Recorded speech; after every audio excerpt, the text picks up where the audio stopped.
Mom made fun of my tiny studio, called my work rags, and said I should feel lucky to sew for free. I didn't fight back. I simply handed her daughter the most delicate dress I'd ever created. Can you imagine spending your entire life being told you're nothing, worthless, a mere shadow to your star sister? For years, my own family bled me dry, took everything I had, and crushed my dreams underfoot. But there comes a point when enough is enough, and I finally reached my breaking point. That's when I decided to give them a performance they, and the entire state, would never, ever forget. They always said my job, being a seamstress, was beneath me. My own mother, Deborah Vance, she'd practically sniff when she said it, a mere seamstress. She and my precious little sister, Lexi, truly believed they could just force me to work for free, draining every ounce of my skill and time for their own ridiculous, spotlight-hungry dreams. They wanted the most magnificent evening gown for Lexi to absolutely dazzle at the Miss State pageant? Fine. You want magnificent? I was going to make her shine all right. Lexi was about to have a performance where she literally unleashed herself in a way that television history would never forget. The bell above my studio door chimed at exactly 2 in the afternoon. Honestly, I didn't even need to look up from the silk chiffon I was hand-finishing to know who it was. That overwhelming cloud of Chanel No. 5, you know, the kind that just screams, "I'm trying way too hard," always announced my mother's arrival before her perfectly manicured heels ever clicked across my worn hardwood floor. "Harper, darling." Deborah's voice. It dripped with that particular honey-coated tone she only used when she wanted something from me. "We're here." I carefully set down my needle, securing the delicate fabric, and finally looked up. And there they stood. My mother, Deborah Vance, in her crisp white blazer and designer jeans that probably cost more than my monthly rent. And then Lexi, my sister, 23 years old, and effortlessly stunning in that way that only comes from a lifetime of being told you're beautiful. She wore athleisure like it was haute couture, her honey blonde hair cascading in perfect waves that she definitely hadn't earned through good hair care, just good jeans and expensive salon visits. They surveyed my tiny studio with barely concealed disdain. I watched Lexi's nose wrinkle just slightly as she took in the cramped space. Bolts of fabric leaning against every available wall. My ancient sewing machine, which wheezed, but bless its heart, still worked. The dress forms that had seen better decades. And that single window that let in just enough natural light to make the whole place feel more shabby than shabby chic. "How are you, sweetie?" Mom asked, but her eyes were already scanning my work table, clearly searching for a clear spot to set down whatever she'd brought. "Busy," I replied, gesturing to the 3 dresses in various stages of completion hanging near my workspace.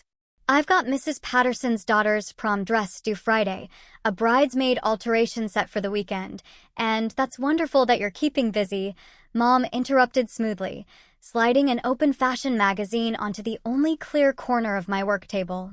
Her crimson manicured finger, fresh from the salon, no doubt, pointed directly at the cover. "But look at this, sweetie. Look at the sophistication of this piece."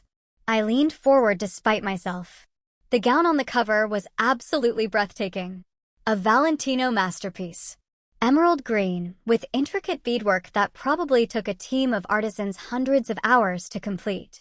The bodice was structured perfection, and the skirt flowed like water, frozen mid-cascade.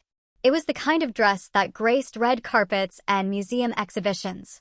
"This is exactly the level Lexi deserves," Mom continued, her voice taking on that familiar, controlling lilt that always made my stomach knot. "I don't want you to copy it exactly, that would be tacky. I just want Lexi's dress to be as grand and magnificent as this, if not more so. Emerald green, of course, for the Miss State pageant next month." She paused, letting the weight of her expectations settle over me like a heavy, suffocating blanket. "And you will put your all into making this for her as a gift for entering the competition, okay? Your sister needs to be the most outstanding one there." A gift. Of course, it would be a gift. Not a commission.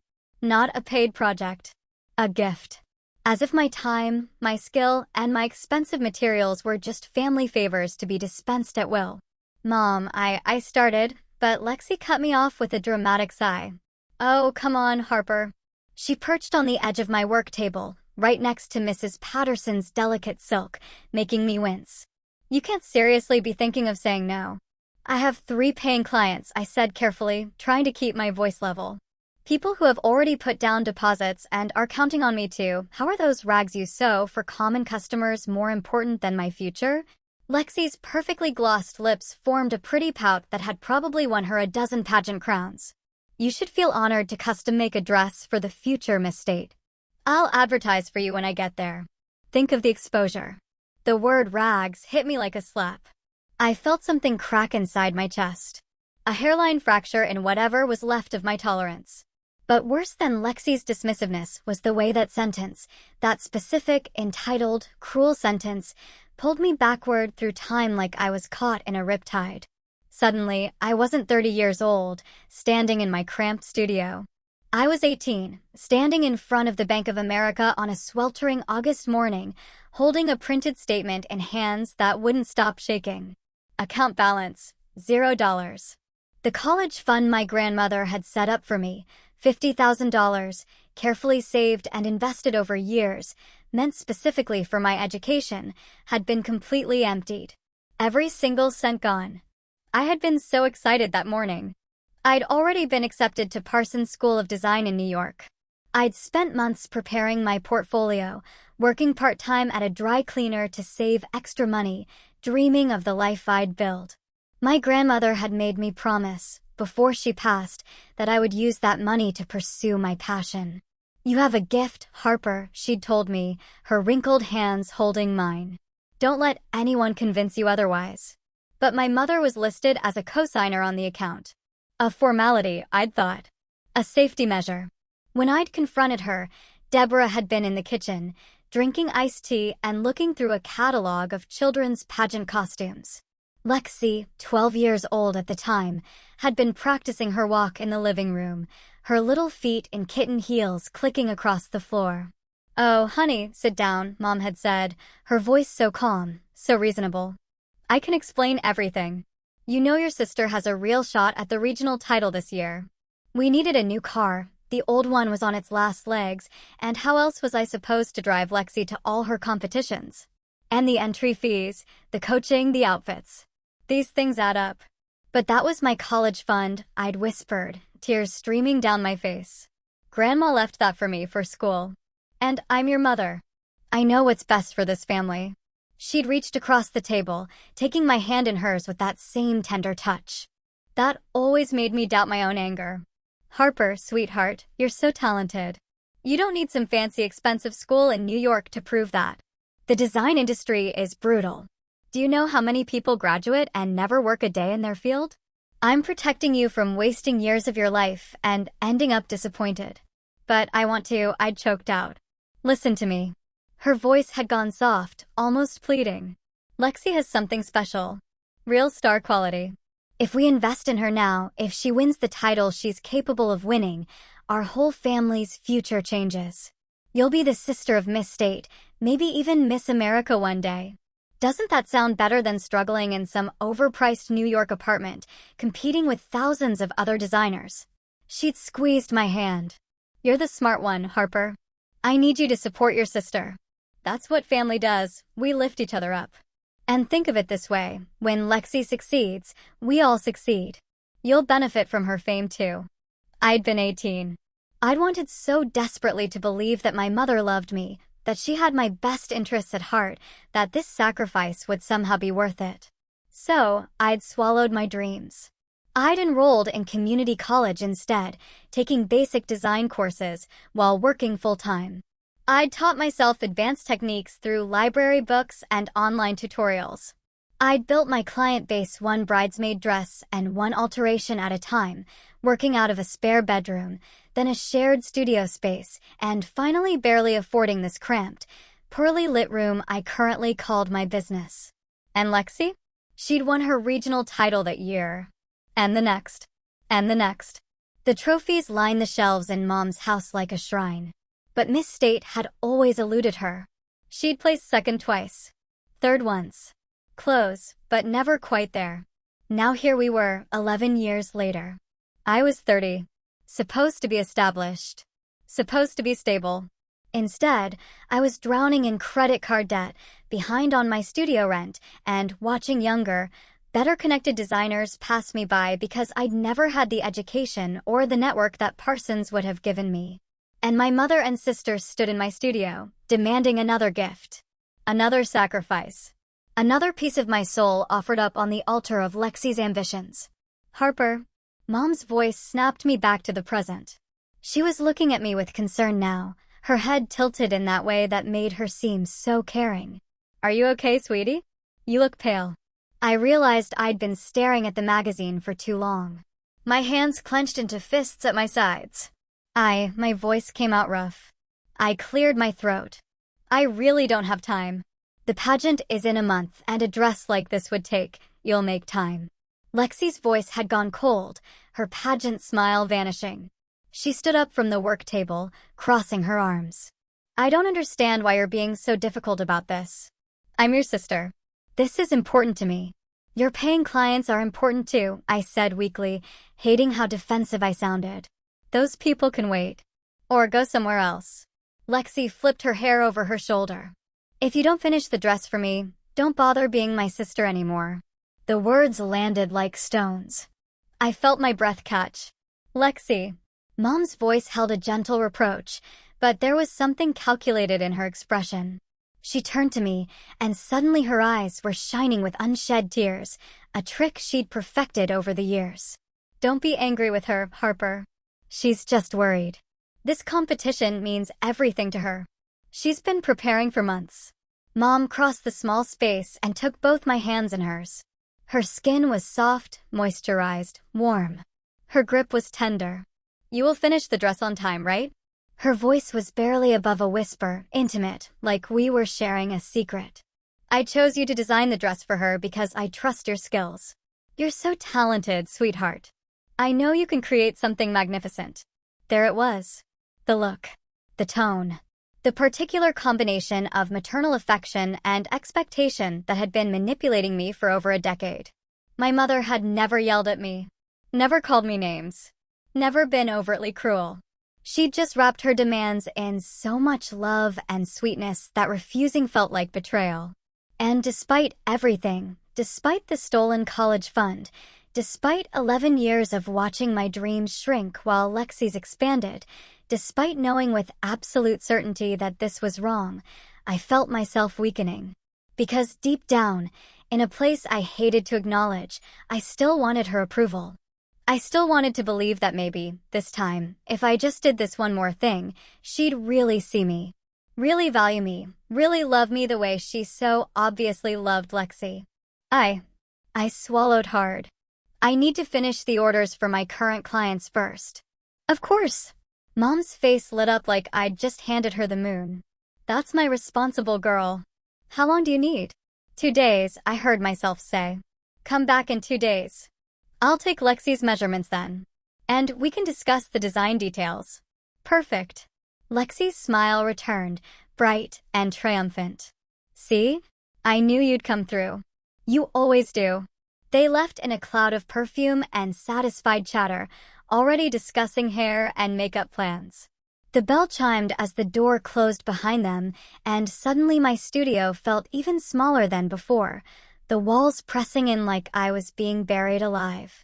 I sank into my desk chair and stared at the magazine they'd left behind. The Valentino gown stared back at me, beautiful and impossible. My phone buzzed. A text from Mrs. Patterson.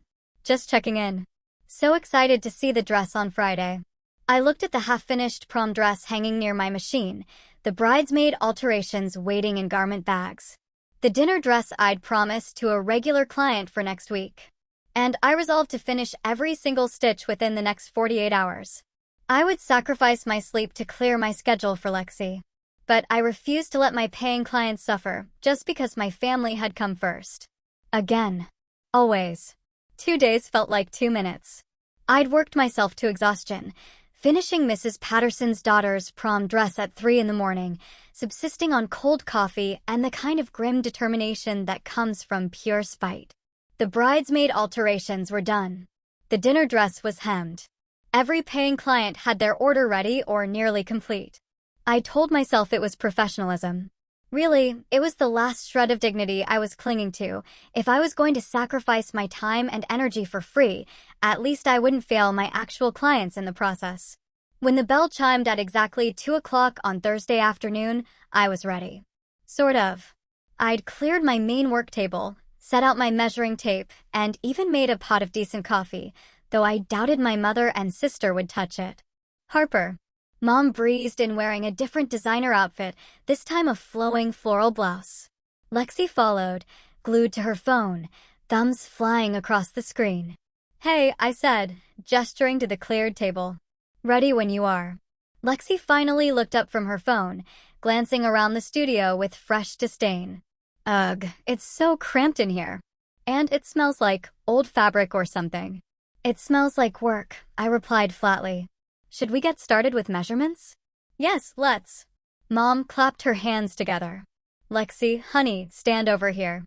Harper, you'll need to get every measurement perfect. This dress has to fit like it was painted on." Lexi stood like a mannequin, occasionally checking her phone when she thought I wasn't looking. Mom hovered, offering commentary that ranged from obvious to irritating. "Make sure the waist is cinched tight, really tight. The neckline should be low but tasteful, you know? And the back, oh, the back needs to be dramatic. Everyone remembers a dramatic back."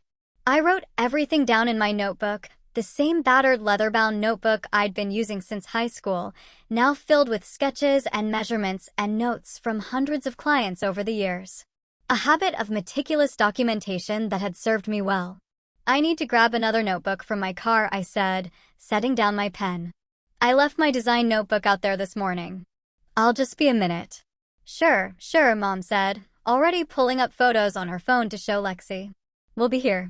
I headed out the door and down the narrow staircase to the street where I'd parked. The afternoon sun was bright, almost aggressive. I found my notebook wedged between the passenger seat and the center console, grabbed it, and headed back up. The studio door was slightly ajar. I'd left it that way for the breeze. As I reached the top of the stairs, I heard Lexi's voice, clear as crystal and absolutely dripping with disdain. "I can't stand it." Her tone was petulant, whiny. "Just because you spent all the money prepared for this pageant on filler injections, now I don't have enough money to hire a famous designer and have to hole up in this tiny, pathetic studio." I froze, one hand on the doorframe. "Don't worry," Mom's voice replied, and something in her tone made my blood run cold. It was sweet, so sweet, but with an edge underneath that I'd never heard before. "We'll say it's a design by an anonymous French designer. No one will know it was sewn by that failure." Failure. The word hit me like a physical blow. I felt something inside me shatter completely. Not crack, shatter, like a window struck by a stone, spiderwebbing into 1,000 irreparable pieces. 11 years. 11 years of swallowing my resentment, of telling myself that family came first, that my mother loved me in her own way, that my sacrifices mattered. 11 years of believing that if I just tried hard enough, gave enough, worked enough, I'd earn the same affection she showered on Lexi. But I'd never had it. I'd never even been close. I was useful. That's all I'd ever been. A tool. A resource to be exploited. A failure who could at least sew. Something shifted inside me, something fundamental and irreversible. It felt like waking up from a dream. Or maybe like surfacing from underwater after being held down too long. Clarity, cold and sharp as a blade. My sacrifice was not a duty, it was stupidity. And I was done being stupid. I took a breath, straightened my shoulders, and forced my face into a neutral expression. Then I pushed the door open a little wider, making sure it creaked, and walked in with my eyes on my notebook like I'd been reading it the whole time. "Found it," I said brightly. "Sorry about that. I'm so scattered lately." Lexi and Mom had jumped apart slightly, their expressions shifting with practiced ease into something natural and warm. If I hadn't heard what I'd just heard, I might have believed they'd been discussing nail polish colors or something equally benign. "No problem, sweetie," Mom said, her smile perfect. "We were just talking about how excited we are to see what you create." "Absolutely," Lexi chimed in. "I know you're going to make me something amazing." I smiled back. It felt like my face might crack from the effort. "I'll do my best." We spent another 30 minutes going over Lexi's vision for the dress. She wanted drama. She wanted glamour. She wanted something that would make the judges weep. She showed me a dozen reference photos, all from designers whose assistants made more in a month than I'd made in the past year. Emerald green, definitely, she said. It brings out my eyes. Beading on the bodice, Mom added. Lots of sparkle. And the skirt needs to move beautifully. Like, flowing and romantic, but also structured enough to photograph well. I wrote it all down, nodding in all the right places, asking all the right questions. Playing the part of the devoted sister, the reliable seamstress, the family workhorse. When they finally left, Lexi gave me an air kiss near my cheek. You're the best, Harper. I don't know what I'd do without you. Mom squeezed my hand. This is going to be wonderful. I just know it. The door closed. The bell chimed. And I stood in the middle of my studio, surrounded by fabric and thread and the ghosts of every dream I'd deferred, feeling nothing at all. Then I pulled out my phone. My fingers hovered over the text app, but typing felt too passive for the rage vibrating under my skin. I needed to hear a human voice. I hit the speed dial for O'Brien. O'Brien Mitchell had been my best friend for years. We'd actually met through a community for textile and fashion enthusiasts, a collective of fabric geeks who cared more about fiber content than current trends. I had posted a complex question about the structural integrity of bias-cut silk, and O'Brien was the only one who replied with a detailed engineering analysis, rather than a guess. We decided to meet for coffee to continue the debate, stayed until the shop closed arguing about weave patterns, and had been inseparable ever since. Most people thought we were dating. We'd never been anything but friends, but we had that rare kind of friendship that felt like family, the kind you choose, not the kind you're stuck with. O'Brien was brilliant.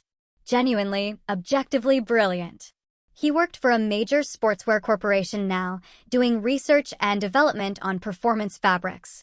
He'd tried, many times over the years, to get me to apply for positions at his company. You're better than this, he'd say, gesturing at my cramped studio. You should be designing for real brands, Harper. You have the talent. But I'd always been too afraid, too convinced I wasn't good enough. What an idiot I'd been. He picked up on the second ring. Harper? Everything okay? No, I said, my voice shaking. No, O'Brien, it's not. And then I told him. Everything. I paced the length of my tiny studio, clutching the phone like a lifeline, and poured it all out. The demand for the dress, the anonymous French designer scheme, and the conversation I'd overheard on the stairs. When I got to the part about my mother calling me a failure, my voice cracked. There was a long silence on the other end. Then O'Brien's voice came through, low and dangerous. That failure comment. Harper, you know that's garbage, right? You're one of the most talented designers I've ever met. Doesn't matter, I said, wiping a tear from my cheek with the back of my hand. What matters is that I've been an idiot for 11 years, and I'm done. Done how? I stopped pacing and looked at the dress form standing in the corner. I'm going to make the dress. I'm going to make it perfect. And I'm going to make sure my sister never forgets the favor I did her. I want to create something so beautiful that when it all falls apart, no one can say I didn't give it my absolute best. Falls apart, O'Brien repeated slowly. Literally. Ideally. I could practically hear his engineer's brain shifting gears, the click and whir of calculation replacing his anger. After a moment, he spoke again, his tone sharp with a new idea. I might have something that could help, he said. What is it? Better if I show you. I need a week. A week. Trust me, Harper, it'll be worth the wait. Meet me next Saturday? The usual place? I'll be there, I said. The following Saturday morning arrived gray and drizzly. I met O'Brien at our favorite cafe, a tiny place called Brewed Awakening that served genuinely good coffee and made the best blueberry scones in the state. He was already there when I arrived, sitting at our usual corner table with 2 large coffees and a scone he'd split in half. O'Brien was the kind of handsome that snuck up on you, not flashy like the guys Lexi dated, but solid and real, with warm brown eyes and the kind of steady presence that made you feel safe. You look terrible, he said by way of greeting, pushing a coffee toward me. Thanks, you're a real charmer. I took a long sip of the hot coffee, letting the caffeine settle my nerves. So, do you have it? O'Brien reached into his bag and set a small package wrapped in plain paper on the table between us. He unwrapped it to reveal a small spool of thread preserved in an airtight container. To the untrained eye, it looked like standard polyester, the kind you could grab at any Joann Fabrics for $3. But I knew O'Brien better than that. This, he said, his voice low and intense, is high-sensitivity soluble thread. This isn't experimental. And it's not magic, he said, tapping the spool with his index finger. It's just incredibly obscure. It's a specific type of industrial vanishing basting thread. I leaned forward, studying the innocent-looking spool. Soluble, like dissolving in water? O'Brien's grin widened, sharp and knowing. That's the beauty of it. It just needs a microclimate of high heat and moisture to destabilize the polymer chain. Like, say, the environment created between a tight corset and a nervous, sweating body under 4,000 watts of stage lighting. I stared at the spool, my mind racing as the chemistry clicked into place. It won't break immediately, he explained. It needs time to soften. Under stage conditions? With the heat trapped against her skin? I'd estimate the degradation would start within a minute or two. Full structural failure in 3 to 5 minutes, depending on the stress load. And it's safe? It won't hurt her skin. It's basically just a specialized plastic, completely non-toxic. The worst that happens is it turns a little gummy before it gives up the ghost. He pushed the spool toward me across the scarred wooden table. It's a legitimate product, Harper. Just applied creatively. The question is, are you sure you want to do this? I picked up the spool, feeling the weight of it in my palm. It looked so innocent, so ordinary, just a tool of the trade, repurposed for justice. But as I sat there, I remembered my mother's voice. That failure. I remembered Lexi's laugh. I remembered 11 years of sacrificed dreams and stolen futures. I'm sure, I said. O'Brien nodded slowly, a look of grim satisfaction on his face. Then, let's make your sister shine. The first night after O'Brien handed me that spool of high-sensitivity soluble thread, I didn't sleep. I sat at my drafting table under the harsh fluorescent light, sketching and resketching until my hand cramped and my vision blurred. This dress wouldn't just be beautiful, it would be my magnum opus, both literally and figuratively. Every line I drew was deliberate. Every bead placement calculated. Every seam, a potential point of catastrophic failure. I lost track of time. Days bled into nights.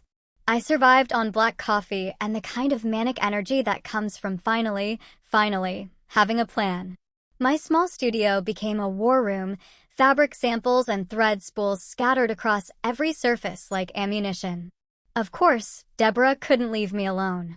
She started showing up unannounced, sometimes twice a day, always with that saccharine smile plastered across her face. Just checking in on my talented daughter, she'd coo, before immediately launching into criticisms disguised as suggestions. Don't you think it needs more sparkle, Harper? Lexi needs to shine brighter than everyone else. The train looks a bit ordinary. Can you make it more grand? More dramatic? Each visit, each demand, each thinly veiled insult, they all fed the fire burning in my chest. What Deborah didn't realize was that she was accelerating the process of her own daughter's downfall. Every upgrade she requested meant more weight, more stress points, more opportunities for the soluble thread to do its work. I smiled through it all. A calm, serene smile that must have unsettled her, though she was too self-absorbed to notice. Of course, Mom. Whatever Lexi needs. You're right, more crystals would be stunning. I'll redesign the train tonight. I was no longer the anxious, eager to please daughter she'd manipulated for years. I was a hunter setting a trap, and my prey was walking straight into it. After 1 week of constant revisions, we finalized the last sketch. I held it up to the light, pretending to admire it with maternal pride, while internally cataloging every expensive detail I'd deliberately incorporated. Hand-beaded bodice, imported French lace. Swarovski crystals cascading down the skirt. A 6-foot train with hand-embroidered flowers that would require hundreds of hours to complete. It was obscenely extravagant. It was going to cost a fortune. Perfect. It's beautiful, Deborah breathed, actually tearing up. Lexi is going to look like a princess. She deserves nothing less, I said, and meant every word, just not in the way my mother thought. To sell the illusion completely, I did something that should have been unthinkable. I withdrew my entire savings account. Every penny I'd scraped together, every dollar I'd set aside to pay next month's studio rent, gone. I marched into the most expensive fabric store in the city and bought the finest imported stones, the most delicate imported lace, the highest quality everything. When I showed Deborah the receipts, her eyes went wide. "Harper, this is too much." "You didn't have to." "I wanted to," I interrupted, meeting her gaze steadily. "She's my sister. I'm all in for Lexi." The words tasted like ash, but they had the desired effect. Deborah's suspicion melted into approval. She actually hugged me, a rare occurrence that made my skin crawl. "You're a good daughter, Harper. A good sister." I returned the embrace, thinking about my stolen college fund. 11 years. 11 years of being the good daughter, while they took and took and took. Not anymore. Back in my studio, I laid out all the materials like a surgeon preparing for a complex operation. The emerald green silk gleamed under my work lights. The crystals caught the light and threw rainbow fractals across my walls. Everything was exquisite. Everything was expensive. Everything was going to unravel. I got to work. My hands moved with the confidence of 15 years of experience. I'd been sewing since I was 15, had studied fashion design obsessively even without formal education. Every technique I'd taught myself, every skill I'd honed in this cramped little studio, it all came together now. The bodice took shape first. I constructed it with architectural precision, creating a structured foundation that would support hundreds of crystals. But here's where my specialized knowledge came into play. At critical stress points, the shoulder seams, the side panels, the places where weight and movement would create maximum tension, I alternated between normal thread and O'Brien's special soluble thread. Not obviously. Nothing that would show up in a casual inspection or even a careful try-on. The soluble thread was nearly identical in appearance to standard polyester thread, but it had one crucial difference. It was designed to break down when exposed to sustained heat and moisture. Human body heat, sweat, stage lights. And then, at the worst possible moment, everything would give way. I worked 18-hour days. My fingers ached. My eyes burned. I survived on takeout and coffee. The skirt came together next, layers of emerald silk that transitioned into a breathtaking white-blue ombre effect.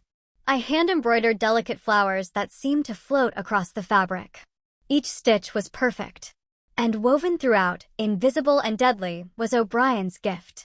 1 month later, I stepped back from my work table and stared at what I'd created. It was breathtaking. The emerald green gown shimmered like gemstones. The bodice was a masterpiece of beadwork, each crystal positioned to catch light from every angle. The skirt flowed like water, the ombre effect creating an ethereal, almost magical quality. The train was a work of art, 6 feet of hand-embroidered lace that seemed to glow. I'd poured every ounce of my skill into this dress. It was, without exaggeration, the most beautiful thing I'd ever made. It was also a ticking time bomb. I called Deborah. "It's ready." They came within the hour. The moment Lexi saw the dress hanging on my dress form, she actually gasped. "Harper." "Oh my gosh, Harper, it's incredible." For a moment, just a brief, traitorous moment, I felt a flicker of pride. Not for Lexi, but for my own work. I'd created something extraordinary. Then Lexi tried it on, and that flicker died. She preened in front of my full-length mirror, turning this way and that, completely absorbed in her own reflection. Not once did she thank me. Not once did she acknowledge the month of sleepless nights, the drained savings account, the skill required to create something this complex. "It's perfect," Deborah declared, misty-eyed. "You've outdone yourself, Harper, and I need you backstage on pageant night to help Lexi into the dress. It's so intricate, and we can't trust anyone else with it." Even if my mother hadn't asked, I would have found an excuse to serve as Lexi's wardrobe assistant that day. That was the critical moment I needed to be the one to dress her, to ensure that every seam sat exactly as intended, that nothing was disturbed or detected before she walked onto that stage. I met her eyes and smiled. Of course, Mom. I wouldn't miss it for the world. After they left, I slumped in my chair and stared at my empty bank account on my phone screen. I was broke. Completely, utterly broke. Rent was due in 2 weeks and I had nothing. My phone buzzed. A text from O'Brien. How's the masterpiece coming? It's done, I typed back. Everything changes. That's my girl. The wolf is ready to hunt. I looked at the dress. In the dim light of my studio, the emerald silk seemed to pulse with malevolent life. Yes, the wolf was ready. And the lamb had no idea what was coming. The night of the Miss State pageant arrived like an execution date I'd been counting down to for weeks. Backstage was controlled chaos, a hot, airless maze of hairspray fog, half-dressed contestants, and barking stage managers. The air conditioning struggled against the combined heat of bodies, stage lights bleeding through from the main hall, and enough electrical equipment to power a small city. Within minutes of arriving, I was already sweating through my black t-shirt. Perfect conditions. I found Lexi in the designated dressing area, surrounded by her entourage like a queen holding court. Her hair was already styled in an elaborate updo, her makeup flawless. When she saw me carrying the garment bag, her eyes lit up with the kind of hunger I'd seen 1,000 times, the look of someone who believes beautiful things are simply owed to them. Finally, she said, not even greeting me. I've been waiting. Everyone else has been ready for 20 minutes. I bit back a dozen responses and simply unzipped the garment bag with ceremonial slowness. The emerald dress emerged like a serpent uncoiling, and even in the harsh fluorescent backstage lighting, it was stunning. Several nearby contestants actually stopped mid-conversation to stare. Oh my gosh, one of them whispered. That's incredible. Lexi's smile turned triumphant. I helped her step into the dress, my hands steady despite my racing heart. The bodice settled into place. I began the intricate process of fastening the hidden hooks and lacing the internal corset structure. My fingers brushed against the shoulder seams where the soluble thread lay hidden, invisible among the normal stitching. Careful, I murmured, playing my role. The dress is beaded very intricately, and the corset structure inside is very tight. Please be gentle with it. Lexi met my eyes in the mirror, and for a moment, I saw something ugly flicker across her perfect face. She leaned in close, her lips nearly touching my ear, her voice dropping to a whisper meant only for me. I was born to perform, the stage is my home. Don't act like you know anything. Why would a nameless seamstress want to teach Lexi how to shine? The words were designed to cut, and they did, but not in the way she intended. They didn't wound me. They crystallized my resolve into something diamond hard. I stepped back, expression neutral. Break a leg out there, sis. Before Lexi could respond, Deborah appeared at her elbow, eyes sharp. Harper, move along. Find somewhere out of the way to wait. As I turned to leave, I caught sight of what had prompted her urgency. 2 people with press badges were weaving through the backstage crowd, heading straight for Lexi. One carried a professional camera, the other held up a phone live streaming, from the looks of it. Of course. The dress was too spectacular not to attract attention. I melted into the shadows behind a rack of costume changes, close enough to watch, but far enough to be forgotten. Classic invisibility, a skill I'd perfected over 30 years. The reporter, a blonde woman in a crisp pantsuit, positioned herself in front of Lexi with the ease of someone who'd done 1,000 of these interviews. We're here with contestant number 17, Lexi Vance, who is absolutely stunning in this incredible gown. Lexi, can you tell us about your dress? It's unlike anything we've seen tonight. Lexi's pageant smile clicked into place, bright, warm, utterly fake. Thank you so much. Yes, this dress is very special to me. It's actually a gift from an anonymous designer in Paris. She touched the beaded bodice delicately, reverently. He said that only my beauty was worthy of wearing his creation. My jaw clenched so hard I heard my teeth grind. An anonymous Parisian designer? The reporter's eyes sparkled with interest. How mysterious. How did this come about? I can't share all the details, Lexi said with a conspiratorial smile, but let's just say that when you're dedicated to your craft and you shine brightly enough, the right people notice. He reached out to my team and insisted on creating something custom for tonight. The reporter ate it up. It's absolutely breathtaking. The craftsmanship is extraordinary. The beading alone must have taken hundreds of hours. He's a true artist, Lexi agreed, executing a slow turn to show off the dress's full glory. The camera captured every angle, every glittering crystal. I'm just honored to be his muse. I watched my mother stand beside Lexi, beaming with pride, nodding along to every lie. My phone buzzed in my pocket. I pulled it out, careful to keep the screen dimmed. It was O'Brien, watching the live stream. Anonymous French designer, your sister is really good at telling fairy tales. The dress is the center of heated discussion, and hundreds of viewers tuning in are already predicting she'll be crowned this year's beauty queen, eagerly waiting to see the gown revealed on stage in just a few minutes. I sent back a laughing emoji. He was probably at home right now, feet up, beer in hand, watching the drama unfold in real time. He'd played a crucial role in this revenge. And he knew it. We discussed the timeline endlessly, how long the thread would take to break down under optimal conditions, what optimal even meant in this context. Heat, sweat, movement, pressure. All the things a nervous pageant contestant under stage lights would generate in abundance. I glanced at my watch. 7:47 p.m. The pageant was scheduled to start at 8, with Lexi performing in the middle group, probably around 8:30 or 8:45. The stage lights would need time to work their magic. Body temperature would need to rise. Sweat would need to saturate the internal lining. The moment was approaching. I found a corner near the stage entrance that was slightly less claustrophobic than the main backstage area, close enough to an exterior door that I caught occasional drafts of cool night air. Even here, even with better ventilation, I felt the oppressive heat. My shirt stuck to my back. My hair frizzed in the humidity. If I was hot, Lexi in that elaborate gown with its corseted bodice and multiple layers had to be absolutely sweltering. The thought made me smile. I pulled out my phone and pretended to scroll through social media, but really, I was watching the clock, watching the stage managers organize contestants into performance order. Watching Lexi get increasingly flushed as she stood under the backstage lights in dozens of pounds of silk and crystals.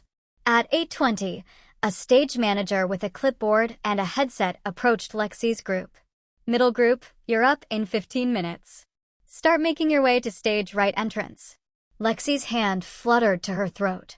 Even from my distant corner, I could see the anxiety in her posture. This was the biggest moment of her pageant career, the performance she'd been building toward for years. She reached for a bottle of water, but Deborah intercepted her hand. No, you'll ruin your lipstick, and we don't have time to fix it. Lexi nodded, swallowing hard. The dress glittered under the lights, looking more magnificent with every passing minute. Several contestants openly stared at it with expressions of envy and resignation. They knew they were competing against something extraordinary. If only they knew. At 8:32, the lights in the backstage area dimmed slightly. On the other side of the curtain, I heard the muffled roar of applause.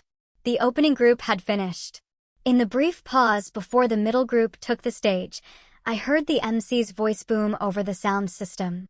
Ladies and gentlemen, prepare to be dazzled by our next group of talented contestants.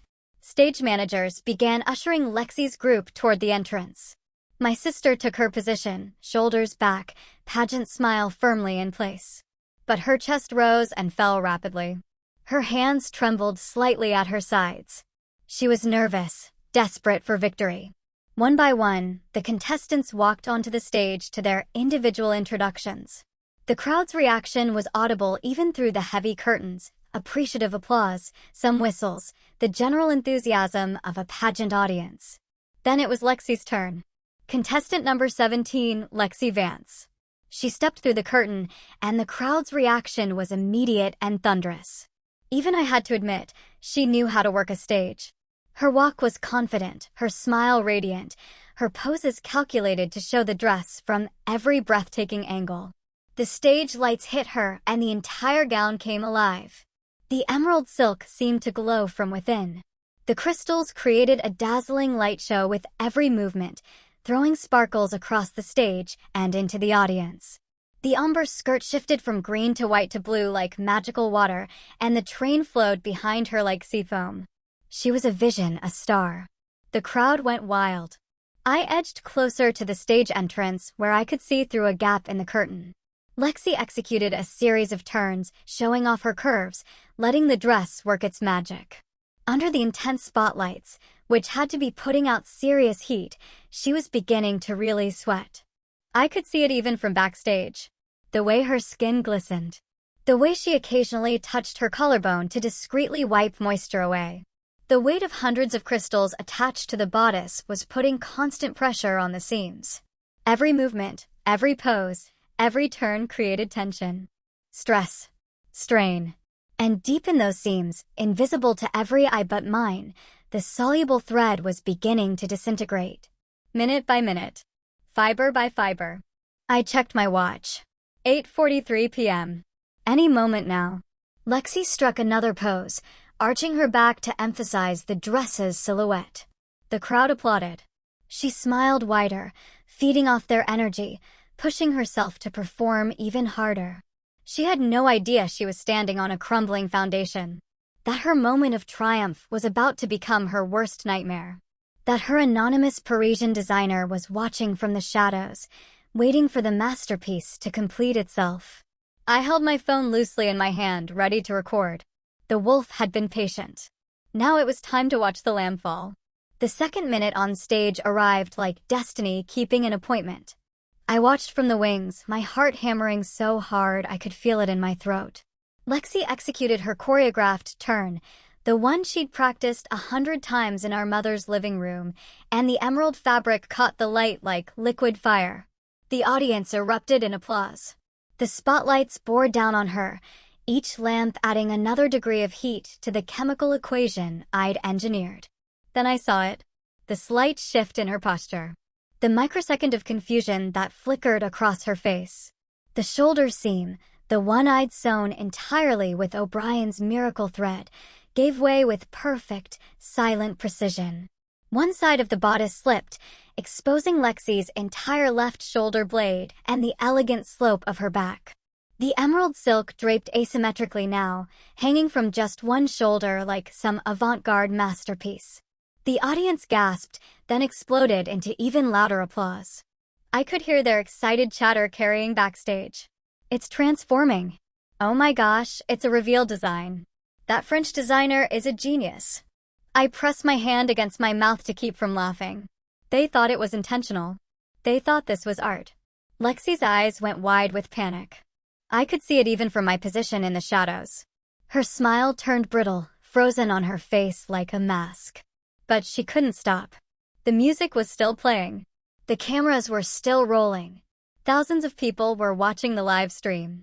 She had to keep moving, keep smiling, keep pretending this was all part of the plan. The cheering grew louder, more enthusiastic. The judges were leaning forward in their seats, scribbling notes. Sébastien Laurent, the CEO of the luxury fashion brand sponsoring the entire pageant, sat in the front row with an unreadable expression on his distinguished face. Lexi executed a final twirl, the emerald train swirling around her legs like ocean waves. Her body temperature had risen. Her nervous sweat had saturated the carefully weakened seams. Every stitch I'd placed with surgical precision had now completed its chemical mission, and the sweat beginning to bead on her collarbone. The stage lights were doing their job beautifully. Heat and moisture, the perfect catalyst. Then another bodice seam gave way, all at once. The entire top half of the dress, that masterpiece I'd spent a month creating, that work of art that had consumed my savings and my sleep, slid down her torso like melting ice cream. It caught at her hips, the train pooling around her feet in a treacherous pile of emerald silk. Lexi's scream cut through the applause like a knife. Her hands flew up instinctively, one arm across her chest, the other grasping desperately at the falling fabric. But the dress was already gone, collapsed around her ankles in a gorgeous, ruinous heap. And there, revealed to the entire state and everyone watching the live stream, was the unflattering truth beneath the beauty queen facade, a beige Spanx bodysuit. Industrial strength shapewear that compressed and smoothed and held everything in place. The kind of undergarment that turns a human body into a mannequin, practical and graceless and utterly, devastatingly unglamorous. Lexi tried to pull the dress back up, stumbling forward in her stilettos. Her heel caught in the pile of silk. She went down hard on one knee, her carefully styled hair falling into her face, her makeup-perfect expression shattered into raw panic. The audience sat in stunned silence for one crystalline moment. Then the chaos erupted. Stagehands rushed forward with blankets. The host was stammering into his microphone, trying to fill the dead air. The music cut off abruptly, leaving only the sound of Lexi's sobbing and the clicking of 1,000 phone cameras. Someone in the audience started laughing, a nervous, disbelieving sound that spread like wildfire through the venue. I looked down into the front rows and found my mother. Deborah sat frozen in her seat, her face the color of old paper. Her mouth hung open in a silent scream. The woman who had spent 23 years grooming her perfect daughter for this exact moment was watching that daughter's humiliation broadcast live to the United States. I felt absolutely nothing. No, that's not true. I felt satisfied. Free. I turned away from the stage and walked calmly toward the exit. Behind me, I could hear the beginning of what would become the viral sensation of the year. I drove home through empty streets, the adrenaline finally beginning to fade from my system. My hands shook slightly on the steering wheel. I'd done it. After 11 years of swallowing my rage, after a lifetime of being invisible, after watching my mother steal my future and hand it to my sister on a silver platter, I'd finally made them pay. That night, I slept better than I had in months. The knock on my studio door came at 9 o'clock the next morning. I was still in my pajamas, drinking coffee and scrolling through the online carnage. The pageant disaster was trending on every platform. Someone had already created a GIF of Lexi's dress falling off, set it to comedic music, and gotten 3 million views. The comments were merciless. The knock came again, polite but insistent. I opened the door and found a woman in an immaculate gray suit standing in my hallway. She was maybe 35, with sharp eyes and an iPad clutched in her perfectly manicured hands. "Harper Vance?" she asked. "Yes." My coffee mug froze halfway to my mouth. "I'm sorry, what?" "My name is Catherine Mills. I'm the personal assistant to Sebastian Laurent, CEO of Laurent Luxe Fashion House. Mr. Laurent would like to meet with you this morning, if you're available." My brain struggled to process this information. Sebastian Laurent, the Sebastian Laurent, fashion industry legend, wanted to meet with me? The makeup and wardrobe assistant listed in tiny print in the pageant program? Why? I managed to ask. Catherine smiled slightly. "I think Mr. Laurent would prefer to explain that himself. Shall I tell him you'll come? I have a car waiting downstairs." 20 minutes later, I was sitting in the back of a black town car, still slightly dazed, heading toward the most expensive hotel in the city. The suite they led me to was bigger than my entire studio apartment. Floor-to-ceiling windows overlooked the downtown skyline. Sebastian Laurent stood by those windows, holding something in his hands. As I entered, he turned to face me. He was older than he looked in photographs, maybe 60, with silver hair and the kind of elegant presence that comes from decades of commanding respect. He wore a simple black sweater and tailored slacks, but it was haute couture. In his hands was my dress, or rather, what remained of it. The emerald silk, now carefully laid out and examined, every seam exposed. "Miss Vance," he said, his voice carrying a faint French accent.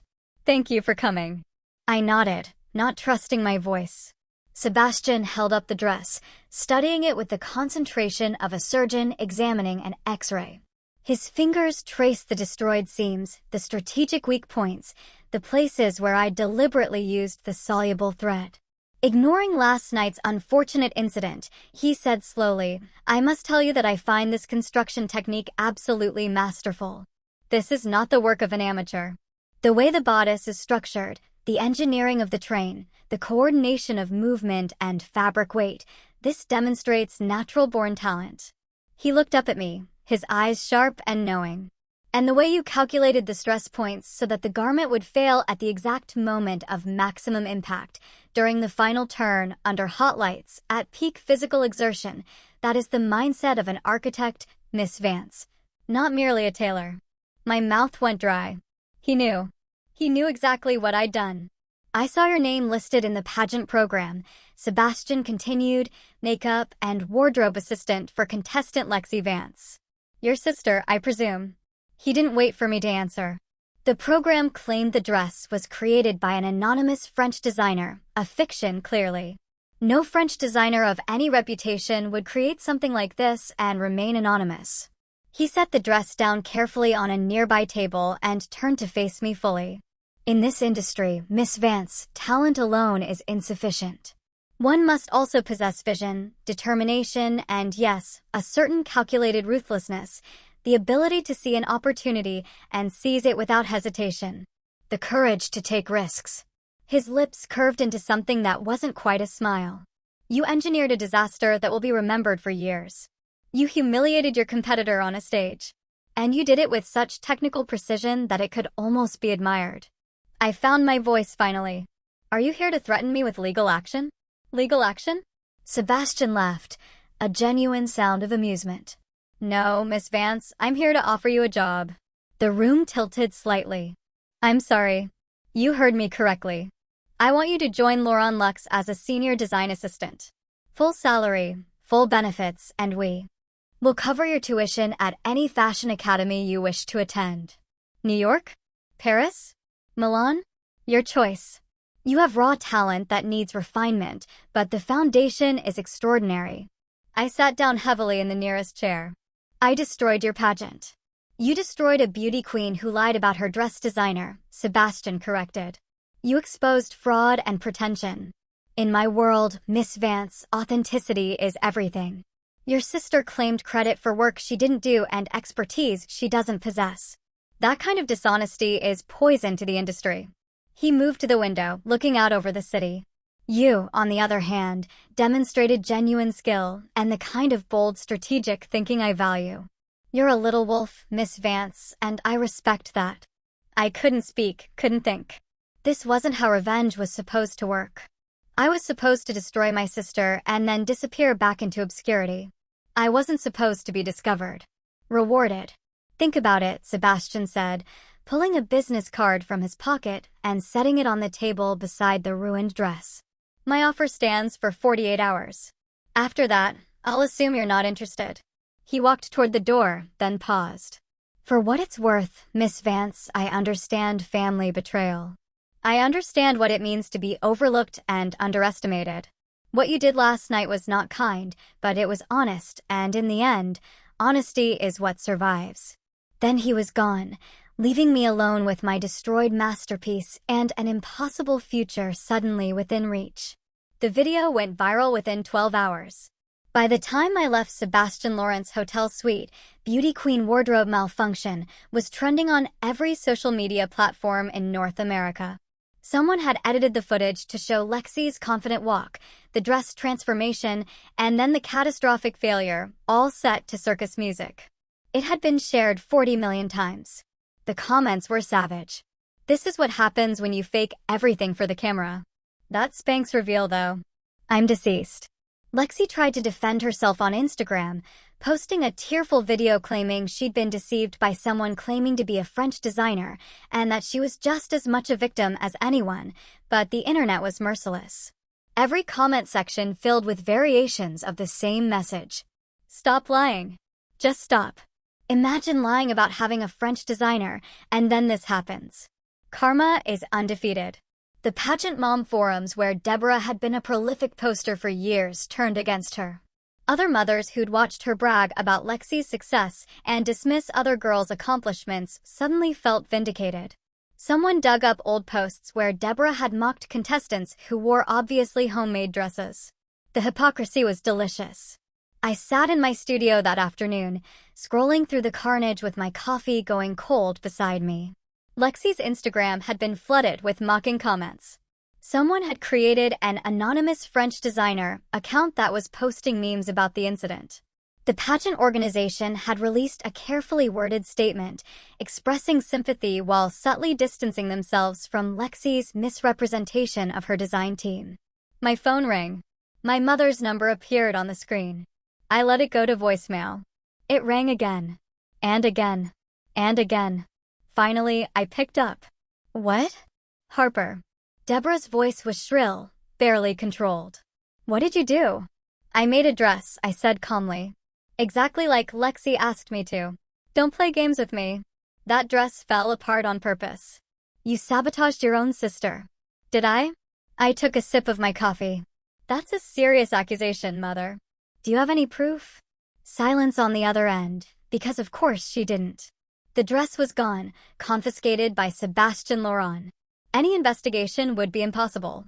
And even if they could prove sabotage, what were they going to do? Sue me?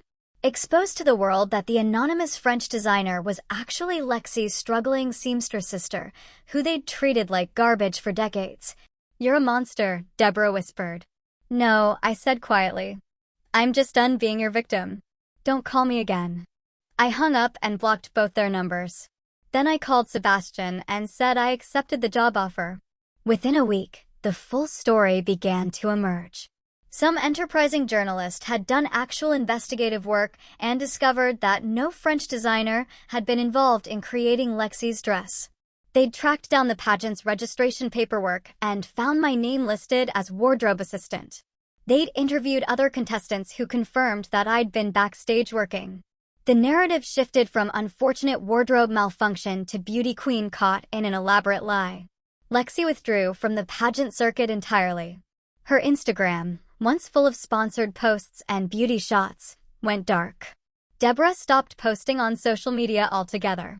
I felt nothing but relief. The check from Laurent Luxe arrived on Monday, my signing bonus enough to cover 3 months of rent and living expenses while I transitioned into my new role. Catherine Mills called the next day with details about my enrollment at the Fashion Institute. Full tuition covered, a stipend for materials and supplies, access to workshops and master classes with industry professionals. Mr. Laurent doesn't invest in people lightly, Catherine told me. He sees something in you. Don't waste this opportunity. I had no intention of wasting anything ever again. O'Brien took me out for celebratory drinks when I told him the news.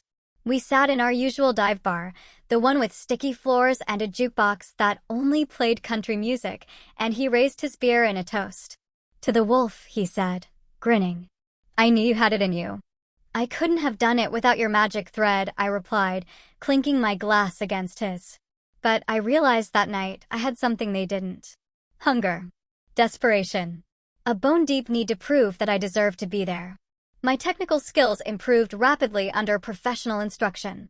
Sebastian occasionally stopped by the studio to review my work, offering critiques that were harsh but always fair. I learned to trust my instincts, to take risks, to create beauty without armor.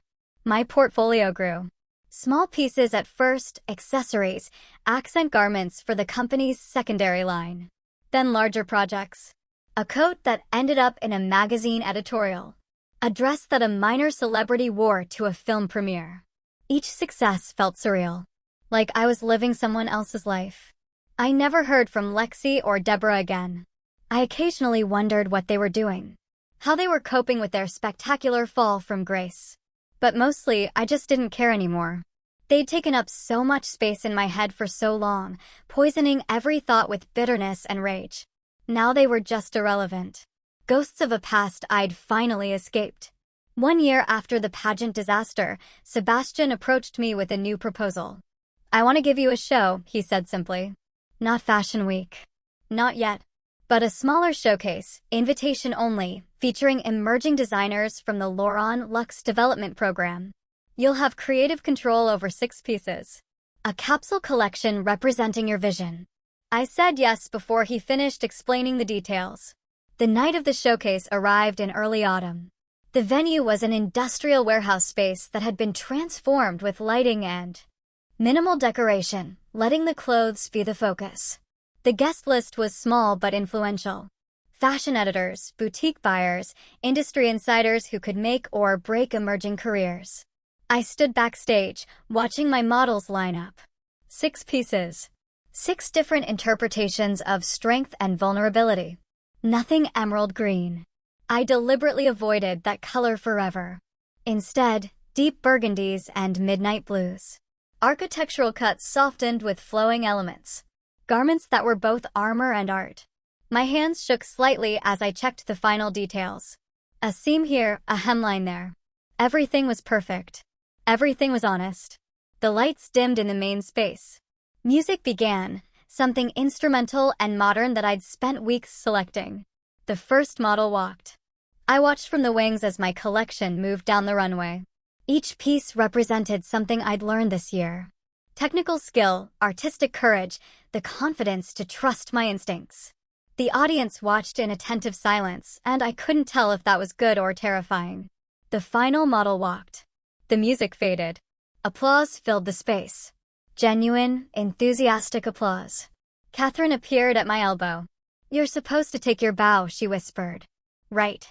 I'd forgotten that part. I walked out onto the runway on shaking legs, my heart pounding so hard I thought everyone could hear it. The lights were blinding. I couldn't see faces, just shapes and shadows and the occasional flash of a phone camera. Then my eyes adjusted, and I found the front row. Sebastian sat there with his usual composed expression, but his eyes were warm as he applauded. Next to him, O'Brien pumped his fist in the air like we were at a football game instead of a fashion showcase. Several editors were taking notes. A woman I recognized from a major fashion blog was already typing on her phone. I took a deep breath, looking out at the room full of strangers who'd come to see my work. Not my sister's work. Not some anonymous French designer's work. Mine. This was my place. These people. This work. This moment. This was home.